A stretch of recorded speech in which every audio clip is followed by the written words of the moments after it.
Muslims. The word is Allah. Why Allah? Why is it important to have this particular word, and why don't we have it in English? Now, I want to come to the etymology of the word.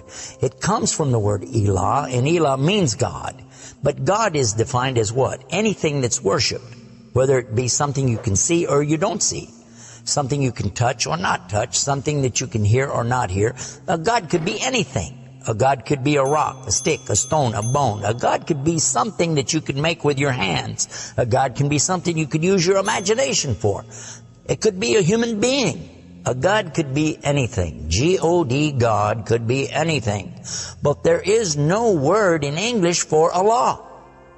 So when you translate the word Allah to be God, you've actually diminished the meaning of Allah. That's why whenever you translate the Bible from English to Arabic, you need to use the word Allah instead of God with a big G, which now gives us a clue to the problem. In the English language, they only have one word, God. Little G-O-D. It means something worshipped. It could be idols, images, pictures, statues. It could be human beings. It could be anything.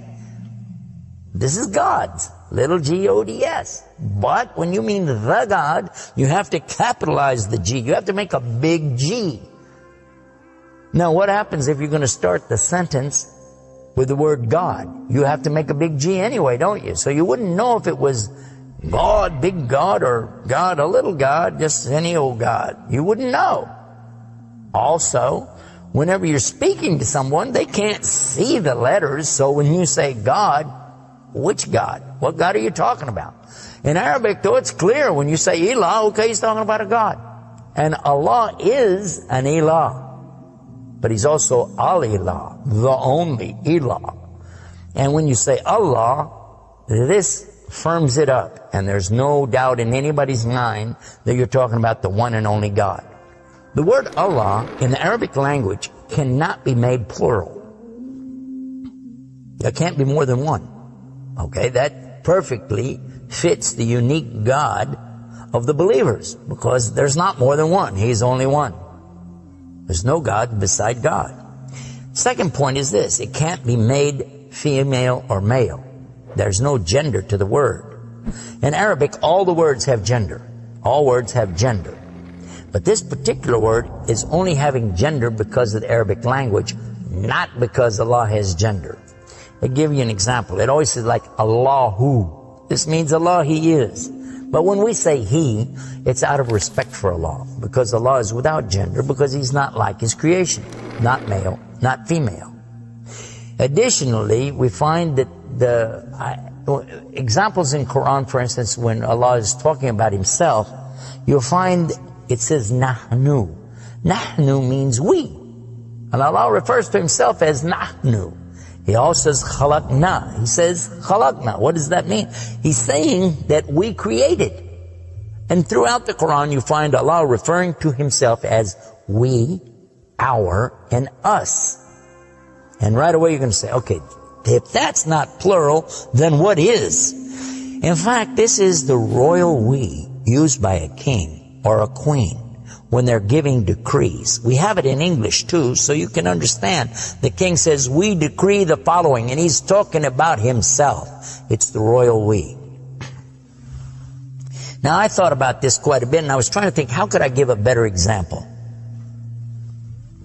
After all, most of us, myself included, never met a king, never met a queen, and so I'm not really familiar with that usage. Although it's there, I'm not sure what you're talking about. So then in studying the English language, we find that it's true that we do that when we speak to someone directly. Watch this.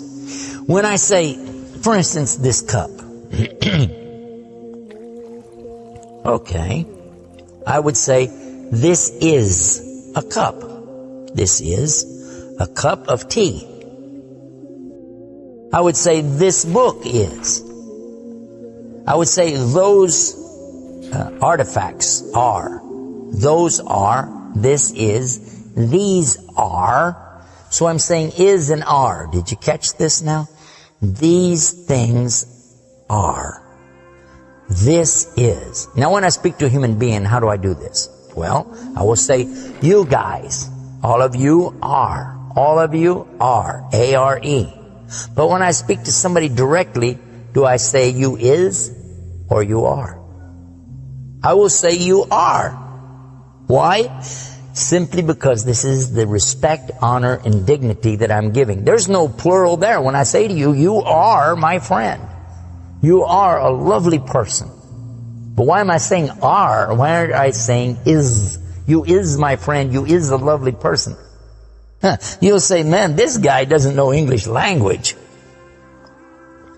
And in fact, that's how we can understand this usage of we and our when Allah is talking about Himself. This is the same as when I say I. I don't say I is, I say I am. And again, it's to show the, not plural, but rather the specific nobility, dignity, and honor that you give to the one who's speaking about himself and to the one he's speaking to. And in the same way, that's exactly what Allah is doing when He says nahnu and khalaqna and other examples throughout the Quran. So now what we've learned is that Allah's name itself is the perfect name for Allah. It is something that is so fantastic to describe who He is and who He isn't. The one and only God. There's none other like Him, nothing like unto Him, Allah, and at the same time, the dignity, the royalty, the honor that's due Him is contained in His name. Not like anything else, not male, not female, and yet He is the all Allah, the only God.